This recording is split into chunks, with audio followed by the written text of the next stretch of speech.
Hi viewers, this is my reading diary and today we'll be reading The Adventures of Captain Underpants Part 5. Chapter 14, The Big Bang.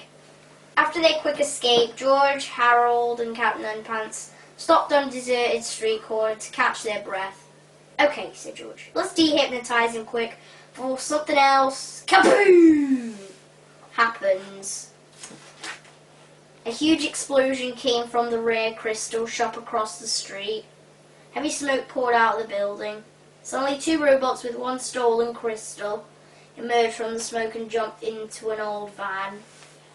Did I just see 2 robots get into a van? Asked Harold. You know, said George, up until now this story was almost believable.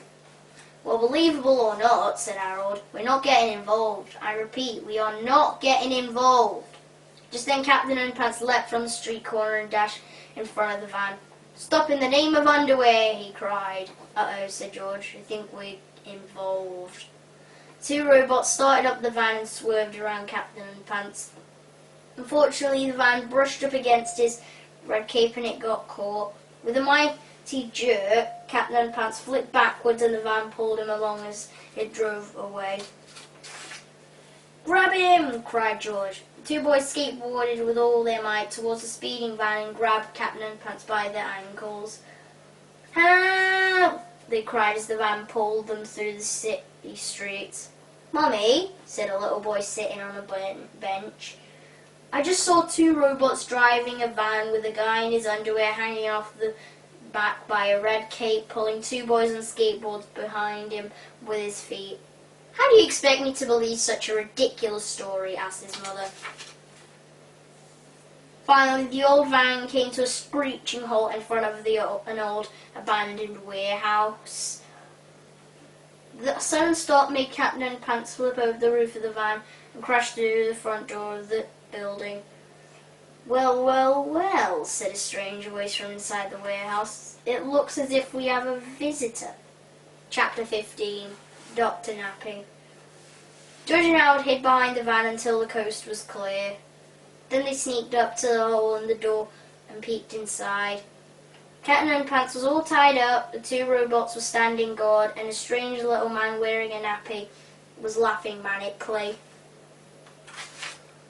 I am the evil Dr. Nappy, the strange little man told Captain Underpants, and you'll be the first to witness my takeover of the world. Dr. Nappy placed a stolen crystal into a large machine called the Lasermatic 2000. The machine started to light up and make loud noises. Heavy gears began shifting and spinning, and a laser beam from the crystal shot straight up through a hole in the roof. In exactly 20 minutes, this laser beam will blow up the moon and send huge chunks of it crushing down upon every major city in the world, laughed Dr. Nappy. Then I will rise from the rubble and take over the planet. Only one thing can help us now, said George. What? Asked Harold. Rubber doggy doo-doo, said George. Hal took the fake doggy doo-doo and a slingshot from George's backpack and handed them to him. Be careful, said Hal. The fate of the entire planet is in your hands. With careful and precise aim, George shot the rubber doo-doo through the air and across the room. It landed with a plop right at the feet of Dr. Nappy. Yes, whispered George and Harold. Dr. Nappy looked down at the doo-doo between his feet and turned bright red. Oh dear me, he cried. I'm dreadfully embarrassed. Please excuse me. He began to waddle towards the toilet. This has never happened to me before, I assure you, said.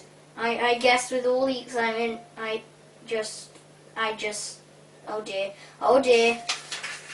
While Dr. Nappy was off changing himself, George and Hal sneaked into the old warehouse. Immediately, the robots detected the boys and began marching towards them. Destroy the intruders, said the robots. Destroy the intruders. George and Hal screamed and ran to the back of the warehouse.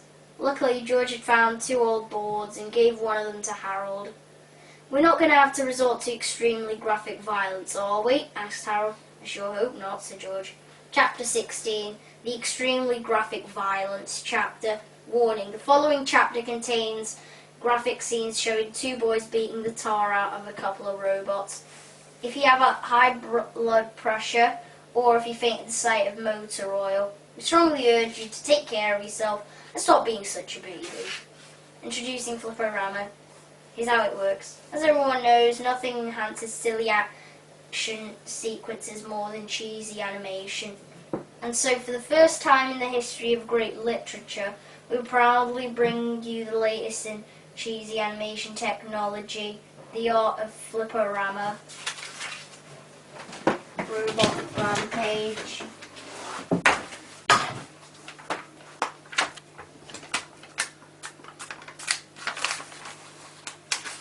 George saves Harold.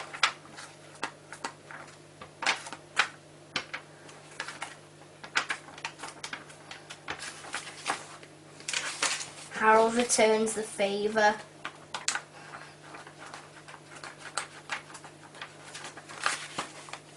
Mixed nuts and bolts.